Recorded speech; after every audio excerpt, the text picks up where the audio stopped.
خیر وبک نستعین یا فتح ربی زدنی علما اعوذ باللہ من الشیطان الرجیم بسم اللہ الرحمن الرحیم سورہ انبیاء کے بارے میں حضرت عبداللہ بن مسعود رضی اللہ تعالیٰ عنہ فرماتے ہیں کہ سورہ کہف، سورہ مریم، سورہ طہ، سورہ انبیاء، یہ چاروں صورتیں بہت ابتدا میں آیتیں نازل ہوئی، بہت شروعات کی آیتیں ہیں، مکی آیتیں ہیں، اور وہ کہتے ہیں کہ میری ایک قدیم دولت اور کمائی ہے جن کی میں ہمیشہ حفاظت کرتا ہوں۔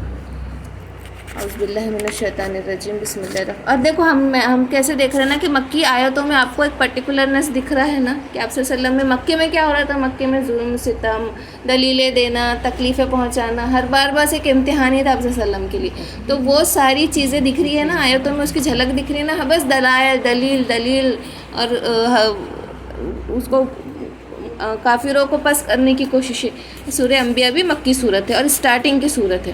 اعوذ باللہ من الشیطان الرجیم بسم اللہ الرحمن الرحیم۔ اقترب للناس حسابهم وهم فی غفلات معرضون۔ اقترب قریب ہو گئی، نزدیک آ گیا، للناس لوگوں کے لیے، حسابهم ان کا حساب، قریب آ گیا لوگوں کے لیے ان کا حساب، وهم اور وہ فی غفلت غفلت میں ہے، معرضون اعراض برت رہے ہیں، لوگوں کے لیے ان کا حساب قریب آ گیا، یعنی حساب کب آتا ہے؟ قیامت کے دن۔ اللہ تعالیٰ اس میں کس بات کی طرف تنبیہ کر رہا ہے؟ لوگوں کی طرف، قیامت کی طرف اشارہ کر رہا ہے کہ تمہارے لیے قیامت کا وقت قریب آ چکا، پھر بھی تم غفلت میں ہو، پھر بھی تم اعراض برت رہے۔ اب قیامت کیسے نزدیک ہے کہ انسان جب مرا اس کی قیامت وہیں سے شروع ہو گئی۔ ہر انسان کی پرسنل قیامت اس کے مرتے ساتھ تو شروع ہونے والی ہے، اور کس کو کب پتہ کہ وہ کب مرنے والے؟ کسی کو بھی اپنا دین تاریخ طے مقرر نہیں ہے نا کہ کب اگلا پل اس کا موت کا ہو، کہ وہ جینے والا، اس کا رزق کب ختم ہو چکا اس کو نہیں معلوم۔ تو اس کا کیا مطلب ہے کہ قریب ہے اس کے لیے، اس کی قیامت جب مرا تب اس کی قیامت شروع ہو گئی، تو قریب ہے، پھر بھی وہ غفلت میں اور اعراض برت رہے ہیں۔ ما یاتہم، ما نہیں، یاتہم آتی ان کے پاس، من ذکر میں سے، من ربہم ان کے رب کی طرف سے، محدثن نئی، کوئی نئی بات، الا استمعوہ اور وہ اس کو نہیں سنتے، وہم یلعبون اور وہ کھیل کود میں غفلت میں مشغول ہے۔ نہیں آتا ان کے پاس، جب آتا ہے ان کے پاس کوئی نصیحت نہیں، نئی نصیحت ان کے رب کی طرف سے، وہ اس کو نہیں سنتے اور وہ کھیل میں لگے ہوئے ہیں۔ عامر بن ربیعہ رضی اللہ تعالیٰ عنہ کے یہاں پہ ایک وقت ایک مہمان ہے، انہوں نے ان کی بہت خاطرداری کی، پھر وہ مہمان جاتے وقت کہنے لگے کہ میرے پاس زمین کا ایک بہت بڑا ٹکڑا ہے اور میں چاہتا ہوں کہ میں تم کو اس کا وارث کر دوں تاکہ تم بھی آرام سے رہو اور تمہاری اولادیں بھی۔ تو انہوں نے کہا کہ جب یہ آیتیں نازل ہوئی، سورہ انبیاء کی آیت اس وقت نازل ہوئی تھی، اور انہوں نے ان آیتوں کا حوالہ دیتے ہوئے کہا کہ میں کیا کروں ان زمین کے ٹکڑوں کا، جبکہ اللہ پاک نے تو قیامت کی خبر اس آیتوں میں دے دی، تو میں آپ دنیا کی زندگی اور یہ زمین و جائیداد رکھ کر میں کیا کروں؟ اور انہوں نے وہ لینے سے انکار کر دیا۔ لاہیتن غفلت میں، قلوبہم ان کے دل، و اسروا اور چھپ کر، نجوا وہ مصلحت کرتے، مشورہ کرتے، الذین ظلموا ظالم لوگ، حل کیا، حاذا یہ، الا مگر، بشرن کوئی بشر ہے، مثلکم ہمارے مثل۔ اب ان کے دلوں میں، ان کے دل غفلت میں پڑے ہوئے ہیں، اور ظالم لوگ یعنی ظالموں سے مراد کافر چھپ کر کیا مشورہ کر رہے ہیں، کیا بات کر رہے ہیں، حل ھذا الا بشر مثلکم، کہ یہ تو ہماری ہی طرح ایک بشر ہے، یہ تو ہماری ہی طرح ایک انسان ہے، آپ صلی اللہ علیہ وسلم جو اپنے آپ کو نبی کہہ رہے ہیں وہ تو ہماری طرح ایک بشر ہے۔ افتاتون پھر تم کیوں آتے ہو سحر جادو میں، وانتم اور تم تبصرون اور تم دیکھ رہے ہو۔ اب انہوں نے ساری تہمتیں لگا لی کہ یہ شاعر کا کلام ہے، یہ کاہن کا کلام ہے، یہ ساحر ہے، کاہن ہے۔ اب آخری میں انہوں نے کیا کہا کہ یہ تو ہمارے جیسے مثال بشر ہے، ہمارے جیسے انسان ہے، ان پہ کیسے وحی نازل ہو سکتی، اور یہ صرف جادو کا کام کرے، جادو کے اثر میں آ گئے ہو تم، اسی لیے باپ بیٹے سے، بیوی شوہر سے جدا ہو رہی ہے، یہ صرف جادو ہے۔ اب وہ ایک دوسرے کو کہنے لگے کہ اب یہ تم سمجھ گئے نا یہ جادو ہے، تو پھر اس کے قریب کیوں جاتے ہو، قرآن سنتے کیوں ہو، محمد صلی اللہ علیہ وسلم کی بات کیوں سنتے ہو، افتاتونا کیوں آتے ہو سحر میں، تم جادو میں کیوں آتے ہو، انتم تبصرون تب اب تم جان گئے ہو کہ یہ جادو، یہ ان کی من گھڑت کی ہوئی، ان کی تہمت لگانے کی بات تھی یہ۔ قالا کہہ دیجئے، ربی میرا رب، یعلم جانتا ہے، قول باتیں، فی السماء والارض زمین اور آسمان کی باتیں میرا رب جانتا ہے، وہو السمیع العلیم اور وہ سننے والا اور جاننے والا ہے میرا رب۔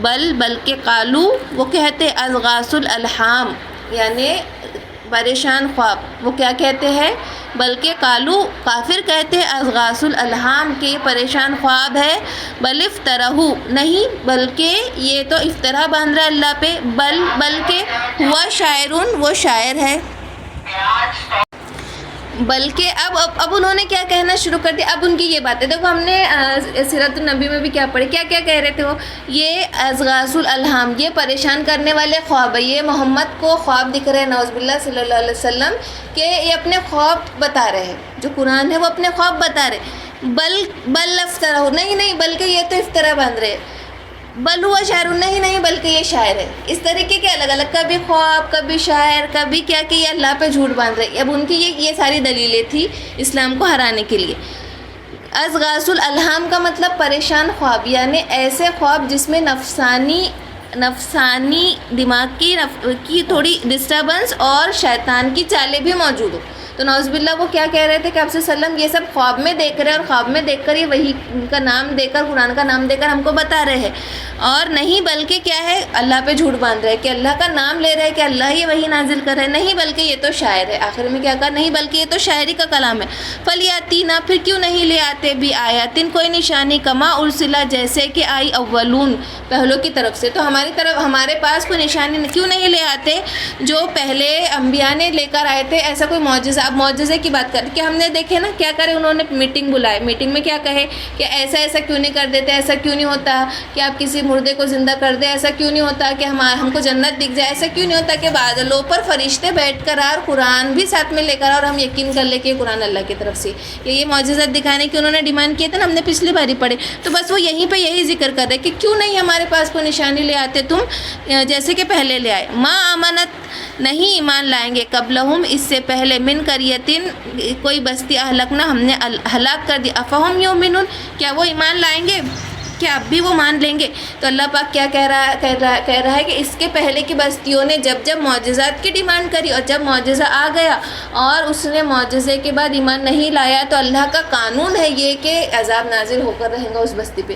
اور آپ صلی اللہ علیہ وسلم نے چونکہ دعا کر دی تھی اپنی امت کے لیے عذاب سے بچنے کے لیے کہ ایک عام عذاب نہ لائے اللہ پاک، تو اللہ پاک کہہ رہا ہے کہ اگر میں عذاب لا دوں گا، اگر میں معجزہ دکھا دوں گا اور اس کے بعد بھی تم اللہ کو پتہ ہے کہ تم ایمان نہیں لانے والے، تو پھر تم ہلاک ہو جاؤ گے. اس لیے تم کو ہلاک نہیں کرنا ہے، کیونکہ تم بچے ہوئے محمد صلی اللہ علیہ وسلم کی دعا سے، اپنے نبی کی دعا سے، اس لیے معجزہ نہیں آ سکتا، تمہاری یہ ڈیمانڈ پوری نہیں ہو سکتی. وما ارسلنا، اور نہیں ہم نے بھیجا قبل کا آپ کی طرف، اس سے آپ سے پہلے، الا مگر رجالن، مرد، نوحی، وحی کی گئی، ہم نے وحی کی، الیہم، اس کی طرف. فاسألو، تو پھر پوچھو، اہل ذکر، کوئی یاد رکھنے والوں سے، ان کنتم، اگر تم، لا تعلمون، تم نہیں جانتے. اور ہم نے اس سے پہلے بھی اسی طریقے سے رسول بھیجے تھے. اس سے پہلے کوئی نیا کام تو نہیں ہو رہا نا، جب صلی اللہ علیہ وسلم پیغمبر بن کر آئے، وحی بتا رہے، کتابوں کی بات کر رہے، تو آپ اللہ تعالیٰ کیا فرما رہا کہ پہلی دفعہ تو نہیں ہو رہا. اس سے پہلے بھی ہم نے کسی نہ کسی بشر کو ہی کیا کیا تھا، نبی بنا کے بھیجا تھا، اور اس کی طرف ہم نے وحی کی تھی، اس کے تھرو ہم نے اپنا پیغام بھیجا تھا. اب اگر تم کو یقین نہیں ہے، فاسألوا اہل الذکر، تو یاد رکھنے والوں سے پوچھ لو. اب یاد رکھنے والوں سے مراد تورات اور انجیل کے اس وقت کے بڑے عالم تھے، اور ان عالموں نے ایمان لا لیے تھے. جو تورات اور انجیل کے جو اصلی تورات اور جو بنا تبدیلی ہوئی انجیل تھی، اس کے بڑے عالموں کی یہاں بات ہو رہی ہے، جو آلریڈی ایمان لا چکے تھے. یہ سب جاننے کے بعد وہ ایمان لا چکے تھے. تو اللہ پاک کہہ رہا ہے کہ تم کو نہیں معلوم تو ان عالموں سے جا کے پوچھ لو. ان کنتم لا تعلمون، اگر تم نہیں جانتے تو تم ان سے پوچھ لو. وما جعلناہم، نہیں ہم نے بنایا، جسدن، کوئی جسم، لا یاکلون، کہ وہ نہ کھائے طعام، کھانا، وما کانوا خالدین، کہ وہ ہمیشہ رہے. ایسا نہیں ہو سکتا کہ وہ کہہ رہے بشر ہے، یہ تو کھانا بھی کھاتے ہیں تو بیمار بھی پڑتے ہیں، ان کی تو عمر بھی گھٹ رہی. تو اللہ پاک کیا فرما رہا کہ ہم نے ایسا کوئی جسم نہیں بنایا جو کھانا بھی نہ کھائے اور ہمیشہ زندہ رہے، اس کو کبھی موت نہ آئے. ایسے تو صرف فرشتوں کے ساتھ ہوتا ہے، ہم نے فرشتہ نہیں بھیجا، ہم نے ایک جسم کو، ایک انسان کو تمہارے بیچ بھیجا. اور ایسا نہیں ہوگا کہ وہ کھانا نہ کھائے یا ہمیشہ زندہ رہے، وہ بھی ایک بشر ہے. آپ سے سلام کی بات ہو رہی ہے یہ.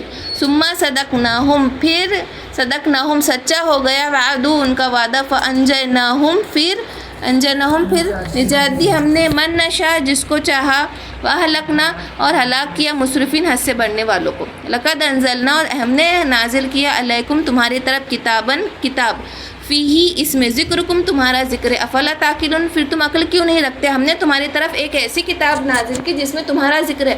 اب تمہارے ذکر سے مراد کے قرآن کو اللہ پاک نے عربی زبان میں اتارا. عربی زبان ان کی اپنی لینگویج تھی، اور ان کی لینگویج میں قرآن اتار کر ان کو عزت بخش دی. ان کی بڑائی کر دی پوری دنیا میں. نہیں تو عرب کا کسی کو نام و نشان بھی پتہ نہیں تھا. عرب کو کوئی جانتا بھی نہیں تھا. ایک چھوٹا سا قبیلہ، ایک چھوٹا سا شہر، نہ صنعت کری نہ تجارت کری. اللہ نے ان کی زبان میں ان کا ذکر کر کے، ان کے ذکر کے تھرو، ان کی اپنی لینگویج کے تھرو، ان کی لینگویج میں قرآن اتار کر ان کو اتنی بڑی عزت اور اہمیت بخش دی. اب تم کو اس بات کی سمجھ ہونا چاہیے تھا کہ تم اس سے فائدہ حاصل کرتے یا تم اس کا انکار کرتے بیٹھے ہو.